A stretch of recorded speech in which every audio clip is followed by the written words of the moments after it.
commercial du monde.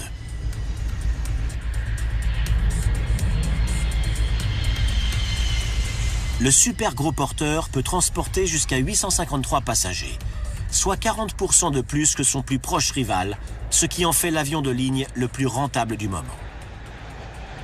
3 années durant, le géant du ciel ne reçoit que des éloges.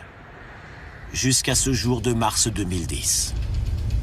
Aéroport de Sydney en Australie. Le vol 32 de la compagnie Qantas arrive de Londres via Singapour. Oh mon Dieu! L'avion est en feu! Les roues ont pris feu! Seigneur, les roues brûlent! L'avion s'arrête enfin en bout de piste. 2 de ses 22 pneus ont explosé au moment où il touchait le tarmac. Des pneus qui explosent, ça peut être très impressionnant et inquiéter les passagers les plus nerveux. Mais les avions de ligne modernes en ont plusieurs, alors ils peuvent atterrir sans encombre, même sans la totalité des pneus. Après une réparation rapide, l'avion peut repartir. Quelques mois plus tard, un autre A380 qui effectue le même vol passe à 2 doigts de la catastrophe.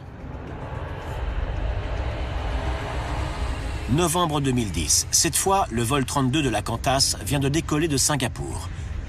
Le commandant Richard de Crépigny met le cap sur Sydney. C'était un vol comme les autres. Tout était normal. Mais 4 minutes après le décollage, un grondement sourd se fait entendre. Nous étions en phase de montée au-dessus de l'île de Batam et nous avions dépassé les 7400 pieds quand 2 grosses détonations se sont produites. Ça a fait boum, boum. L'un des 4 moteurs de l'A380 vient d'exploser. Il y a eu un bruit, un peu comme une voiture qui a dératé. Je ne savais pas trop ce que c'était. J'ai trouvé ça étrange. Je me suis tournée vers Bill et 30 secondes plus tard, il y a eu une autre détonation, suivie d'une vibration. L'un des passagers filme le trou que l'explosion a provoqué dans l'aile. Je vous prie de m'excuser, vous avez dû remarquer que nous avions un problème avec le moteur numéro 2. Nous avons la situation en main, l'avion est stabilisé. Nous allons devoir tenir comme ça pendant un moment, le temps d'alléger l'appareil en larguant du carburant et de procéder à plusieurs vérifications. On pouvait voir le trou dans l'aile et la fumée qui se dégageait du moteur en feu. Pour le moment, le commandant de Crépigny ignore ce qui a provoqué la détonation. Mais il sait que l'avion est en péril. L'ordinateur de bord lui signale des problèmes sur pratiquement tous les systèmes embarqués. Le moteur, le système d'injection, les ailerons, les commandes électriques, hydrauliques, pneumatiques, le train d'atterrissage, les freins, l'autotrust.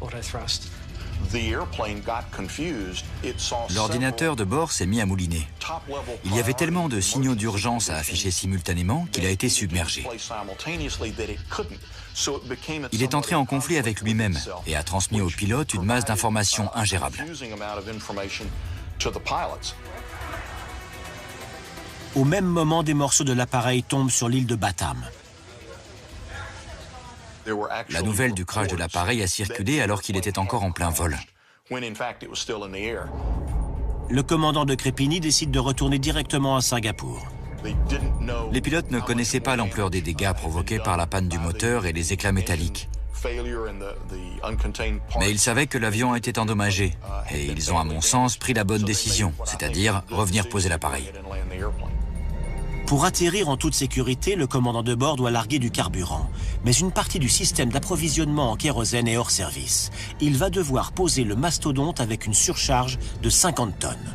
Il sait aussi qu'à l'atterrissage, certains systèmes destinés à freiner l'avion ne fonctionneront pas. Les ailerons étaient en partie endommagés, les freins aussi, le système d'inversion de poussée également, et certains aérofreins ne fonctionnaient plus. Tout ça ne faisait que rallonger la distance de freinage. En temps normal, c'est l'ordinateur de bord qui calcule la longueur de piste nécessaire. Mais il n'a pas été conçu pour gérer une telle cascade de panne. Le cerveau électronique de l'avion n'est plus en état de fonctionner.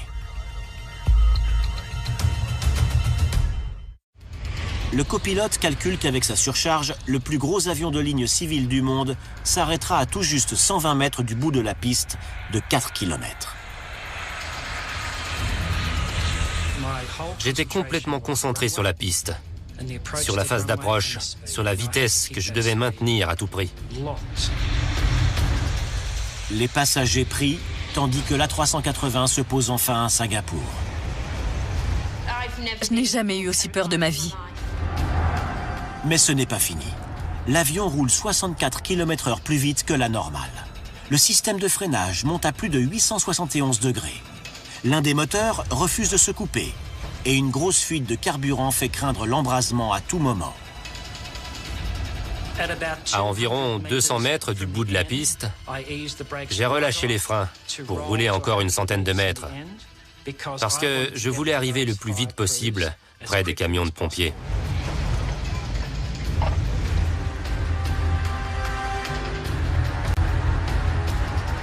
Les soldats du feu noient immédiatement l'appareil sous un retardateur de flammes. Je revois ce gros trou complètement noir. Et aussi, je me rappelle qu'on pouvait voir l'intérieur du moteur. Toute la nacelle du moteur